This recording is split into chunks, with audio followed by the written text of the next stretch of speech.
বেহুলা লক্ষিন্দরের মূলত এটাই ছিল সেই বাসরঘর।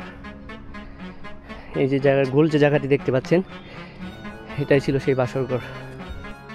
এটাই সেই দুধ খেকো পাথর, যে পাথরের উপরে দুধ ডাললে পাথর খেয়ে ফেলে। এখন যে কূপের সামনে আমরা দাঁড়িয়ে আছি, এটাই হলো সেই পরশুরামের অলৌকিক ক্ষমতা সম্পন্ন সেই কূপটি। এই কূপকে ঘিরে অনেক ইতিহাস রয়েছে। তখন চতুর্দিনী সমুদ্র, তখন মনে করে পার হয় কম করে বাসের পিঠে শহরে চলে এলাম। আসিয়া বাবা নামাজের জায়গা দিয়ে বাবা আমি নামাজ পড়ে চলে যাবো, তো যত সৈন্য আছে এক জায়গা দেয়। সবাইকে স্বাগতম আমার আরও একটি নতুন ভিডিওতে। আজ আপনাদের ঘুরে দেখাবো বাংলাদেশের বৃহত্তম জেলা বগুড়ার কয়েকটি দর্শনীয় স্থান। এখন আমি যে জায়গাটির সামনে দাঁড়িয়ে আছি, এটা হলো বেহুলা লক্ষিন্দরের বাসরঘর। এরপর আপনাদের নিয়ে যাব জিয়তকুণ্ড আর বগুড়া মস্তানগড়ে। চলুন ঘুরে দেখি এই বেহুলা লক্ষিন্দরের ইতিহাস, ঐতিহ্য আর সৌন্দর্য।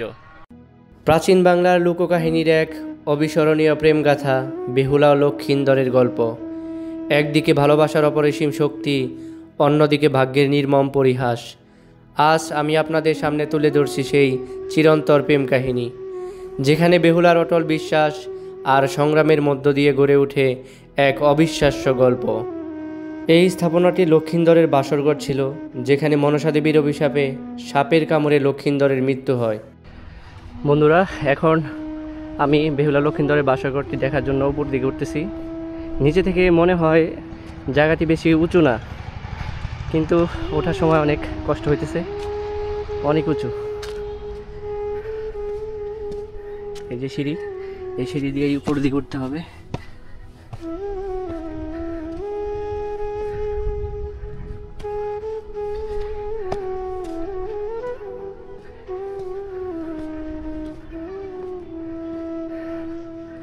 প্রাচীন এই নির্দেশনাগুলো যতই দেখছি ততই বিস্মিত হচ্ছি। বন্ধুরা, এখন আমি আছি বেহুলা লক্ষিন্দরের বাসরঘরের উপরের অংশতে। এখন আমি যে জায়গাটিতে যাচ্ছি, এটাই হলো সেই ঐতিহাসিক বেহুলা লক্ষিন্দরের বাসরঘর। এই যে গোল যে জায়গাটা দেখতে পাচ্ছেন, এটাই ছিল মূলত সেই বাসরঘর। বেহুলা লক্ষিন্দর নিয়ে অনেক সিনেমা নাটক তৈরি হয়েছে, আপনারা হয়তো জানেন। তারপরে আপনাদের জন্য ছোট্ট করে একটু ইতিহাসটা বলি। বেহুলা হলো প্রাচীনতম মঙ্গল কাব্য, আর এর প্রধান চরিত্র ছিল মনসা দেবী আর চাঁদ সওদাগর। চাঁদ সওদাগর ছিলেন হিন্দু দেবতা শিবের একনিষ্ঠ পূজারী, তাই তিনি অন্য কোনো দেবতার পূজা করতেন না। অপরদিকে শিবের কন্যা মনসা ছিলেন সর্পদেবী, কিন্তু পৃথিবীতে তার কোনো কেউ পূজা করত না। তার পিতা শিব তাকে বলে, যদি কোনো ভক্তিমান শিবের উপাসক প্রথম মনসা পূজা করে, তাহলেই মর্তে তার পূজার প্রচলন সম্ভব। তখন মনসা দেবী চাঁদ সওদাগরকে পৃথিবীতে তার পূজা করতে বলে, কিন্তু চাঁদ সওদাগর কোনোভাবেই রাজি হয় না। আর এই জন্যই মনসা দেবী তাকে অভিশাপ করে, তার যে কয়টা পুত্র সন্তান হবে সবগুলোকেই সাপের দংশনের মাধ্যমে হত্যা করবে। মনসা দেবীর অভিশাপে এইভাবে একে একে লক্ষিন্দর ব্যতীত চাঁদ সওদাগরের সকল পুত্রই সর্বদংশনে নিহত হয়। তাই লক্ষিন্দরের বিবাহের সময় চাঁদ সওদাগর অতিরিক্ত সতর্কতা হিসাবে দেবনাথ বিশ্বকর্মার সাহায্যে এমন এক বাসরঘর তৈরি করেন যা সাপের পক্ষে ছিদ্র করা সম্ভব নয়। কিন্তু মনসা দেবী বিশ্বকর্মাকে ভয় দেখিয়ে ছোট্ট একটি ছিদ্র রাখতে বলে সেই বাসরঘরে, আর তার পাঠানো একটি সাপ লক্ষিন্দরকে হত্যা করে। এটাই সেই বাসরঘর বন্ধুরা। এই ঘরের ভিতরেই লক্ষিন্দরকে সাপে দংশন করেছিল।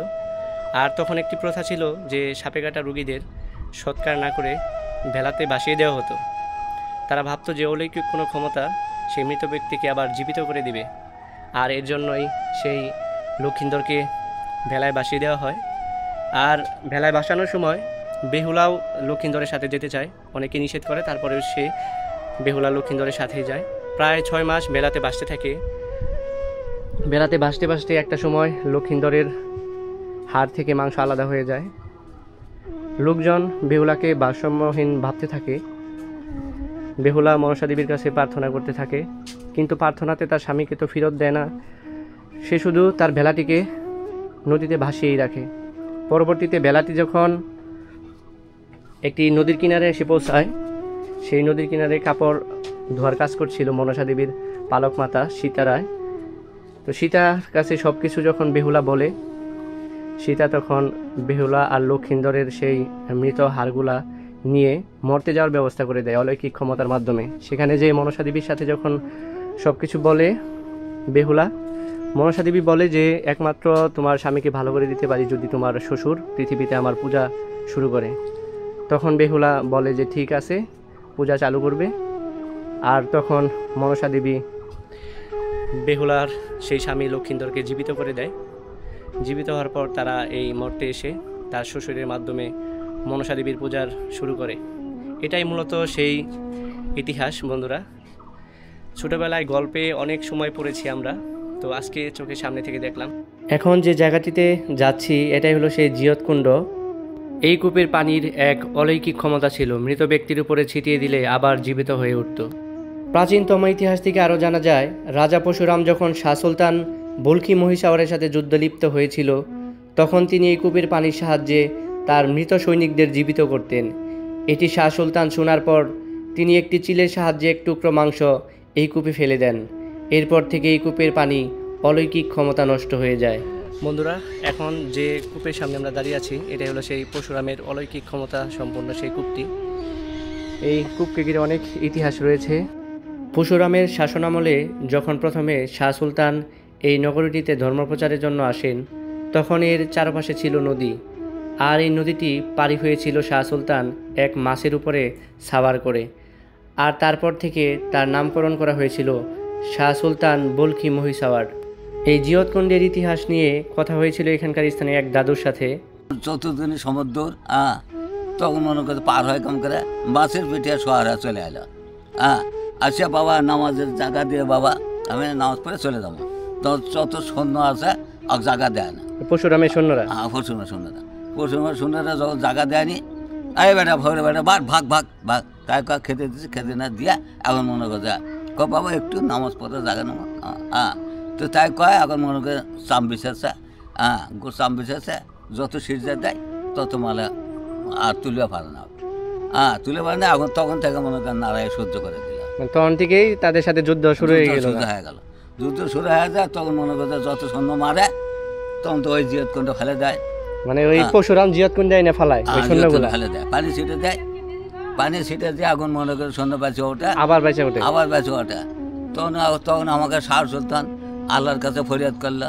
আল্লাহর কাছে ফরিয়াদ করলে তখন মনে করো যখন এক টুকরা গরু গোস্ত ফেলে দিল, আর জিয়ে ওঠে না। তখন থেকে এই কূপের অলৌকিক ক্ষমতা ধ্বংস হয়ে গেল। ধ্বংস হয়। জিয়তকুণ্ড সম্পর্কে শাহ সুলতান আর পরশুরামের যে গল্পটা শুনলাম এই দাদুর কাছ থেকে, দাদুর বয়স প্রায় 100 বছরের কাছাকাছি। আপনাদের একটু জানানোর জন্য আমি দাদুর সাথে কথা বলে তার কাছ থেকে ইতিহাসটা জানলাম। এই জিয়তকুণ্ডের পাশেই পরশুরামের প্রাসাদ অবস্থিত। এখন আমরা যে ভিটাটিতে প্রবেশ করতেছি এটাই ছিল মূলত পরশুরামের প্রাসাদ। এখানে অষ্টক শতক বা পাল আমলের নির্মিত ইমারতের শুধু ধ্বংসাবশেষগুলাই রয়ে গেছে। এখানেই মূলত ছিল সেই পরশুরামের সুবিশাল প্রাসাদ। এই যে বিশাল আকারে একটি বটগাছ দেখতে পাচ্ছেন, এখানেই ছিল আয়তাকার এক বৌদ্ধ মন্দির। মন্দিরটি ছিল পূর্বমুখী, এর মেঝে ছিল পাথরে বাঁধানো, পাথর বাঁধানো ভিতরের উপরের দেয়াল ছিল ইটের তৈরি, যা কাদামাটিতে গাঁথা। অনুমান করা যায় দরজার চৌকাঠের বাজু, দরজার উপরের দিকের অলঙ্কৃত অংশ এবং সরদল পাথর দিয়ে নির্মিত ছিল। এখানকার গ্রানাইট পাথরের চৌকাঠটিতে দরজার হুড়কো লাগাবার দুটি ছিদ্র দেখা যায়। পাথরটির উপরের দিকে রয়েছে ফুকর এবং অদ্ভুত এক ফুলের নকশা। এখানে হিন্দুরা নগ্ন পায়ে চৌকাঠটিতে দুধ ঢেলে ভক্তি নিবেদন করে থাকে, যা বর্তমানেও প্রচলিত আছে। হিন্দু রমণীগণ এই পাথরটিতে দুধ আর সিঁদুর দিয়ে পূজা করে থাকে। অনেকেই মনে করে পাথরটিতে দুধ ঢাললে পাথরটি দুধ খেয়ে ফেলে, এটা হিন্দুদের বিশ্বাস। কথাগুলো কতটুকু সত্য আমার জানা নেই। এখন যে জায়গাটিতে যাচ্ছি এটি হলো সেই মাজার, হযরত শাহ সুলতান মাহমুদ বলখি মহিষাওয়ার রহমতুল্লাহ আলাইহের মাজার। প্রতিদিন দূর দূরান্ত থেকে এবং দেশের বাইরে থেকে অনেক দর্শনার্থী মাজারটি দেখতে আসে। অনেকে মাজারটিতে এসে নামাজ আদায় করে, তাদের মনের বাসনা যেন পূর্ণ হয় এই কারণে মাজারে এসে মানত করে। এই ঘরটির ভিতরেই শাহ সুলতানের কবর। বন্ধুরা, এখন আমি আছি শাহ সুলতানের মাজারের ভিতরেই একটি মস্তান করে সেই বিখ্যাত কটকটি বলি আমরা সেই দোকানটাতে। এখানকার কটকটিগুলো অনেক মজাদার সুস্বাদু। হ্যাঁ, কত বছর ধরে দোকান করেন এখানে আঙ্কেল? এটা শতাব্দীর স্বাক্ষর, এটা আমাদের পূর্বপুরুষেরা করেছে, এখন আমরা করছি। এটা বগুড়ার ঐতিহ্য, চালের গুঁড়া দিয়ে, চালের গুঁড়া দিয়ে তৈরি, চালের আর গুঁড়া গুড়। দিয়ে আর আখের গুড়। হ্যাঁ। এটা কেমিক্যাল ছাড়া বগুড়ার ঐতিহ্য মিঠাই, এখনো ঐতিহ্য আমরা ধরে রাখছি পূর্বপুরুষের। সতীজন আপনারা আসবেন, আপনাদেরকে নিমন্ত্রণ করলাম, ভালো লাগবে, আসবেন, ভালো অনেক। বন্ধুরা, এখন যে জায়গাটিতে আপনাদের দেখাবো এটি হলো মস্তানগড়েরই একটি অংশ, গোবিন্দ ভিটা। অনেক ইতিহাসবিদ এটিকে বৈষ্ণব মন্দিরও বলে থাকে, তবে এর কোনো প্রমাণ পাওয়া যায়নি। এই গোবিন্দ ভিটার পাশ দিয়েই বয়ে চলেছে করতোয়া নদী। বন্ধুরা, এখন যে জায়গাটিতে দাঁড়িয়ে আছি এটাই হলো মহস্তানগড়ের সামনের অংশ। মহস্তানগড় বাংলাদেশের অন্যতম প্রাচীন পুরাকৃতি। প্রসিদ্ধ এই নগরীর ইতিহাসে পুণ্যবর্ধন বা পুণ্ডনগর নামে পরিচিত ছিল। একসময় মহস্তানগড় বাংলার রাজধানী ছিল। যীশুখ্রিস্টের জন্মের আগে অর্থাৎ প্রায় 2500 বছর পূর্বে এখানে সভ্য জনপদ গড়ে ওঠে। প্রত্নতাত্ত্বিকভাবে তার প্রমাণ মিলেছে। 2016 সালে এটিকে সার্কের সাংস্কৃতিক রাজধানী হিসেবে ঘোষণা করা হয়। প্রাচীর বেষ্টিত এই নগরীর ভিতরে রয়েছে বিভিন্ন আমলের প্রত্নতাত্ত্বিক নিদর্শন। কয়েক শতাব্দী পর্যন্ত এই স্থানে মৌর্য, গুপ্ত, গৌড়, পাল এবং সেন শাসকবর্গের প্রাদেশিক রাজধানী ও পরবর্তীকালে হিন্দু সামন্ত রাজাদের রাজধানী ছিল। এছাড়া অসংখ্য হিন্দু রাজা ও অন্যান্য ধর্মের রাজারা রাজত্ব করেন এই স্থানটিতে। এই সময় ভারতের দাক্ষিণাত্যের শ্রীক্ষেত্র নামক স্থান থেকে এক অভিষক্ত ব্রাহ্মণ আসেন, আর তিনিই হলেন রাজা পরশুরাম। পরশুরামের শাসনামলেই ইসলাম ধর্ম প্রতিষ্ঠা করতে আসেন ফকির বেশি দরবেশ হযরত শাহ সুলতান মাহমুদ বলকি রহমতুল্লাহ আলাই।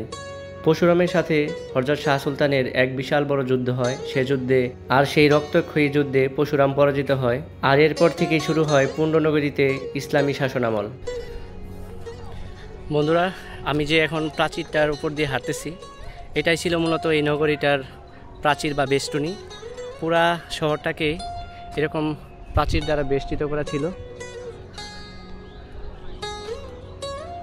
প্রাচীরগুলো পাশে অনেক চওড়া। বাংলাদেশের প্রাচীনতম এই রাজধানীকে ঘিরে মানুষের কৌতূহলের শেষ নেই, আর এই জন্যই প্রতি বছর দেশ এবং দেশের বাইরে থেকে হাজার হাজার পর্যটক ঘুরতে আসে এই স্থানটিতে। বাংলাদেশের প্রাচীনতম এই ইতিহাস ঐতিহ্য সম্পর্কে শিক্ষার্থীদের ধারণা দিতে প্রতি বছর বিভিন্ন স্কুল কলেজের শিক্ষার্থীদের এখানে নিয়ে আসা হয় শিক্ষা সফরে। আজকের মতো এখানেই বিদায় নিচ্ছি। দেখা হবে আবার নতুন কোনো একটি ভিডিওতে। সে পর্যন্ত ভালো থাকবেন। ভিডিওটি ভালো লাগলে লাইক করবেন, শেয়ার করবেন, চ্যানেলটি সাবস্ক্রাইব করে রাখবেন। আল্লাহ হাফেজ।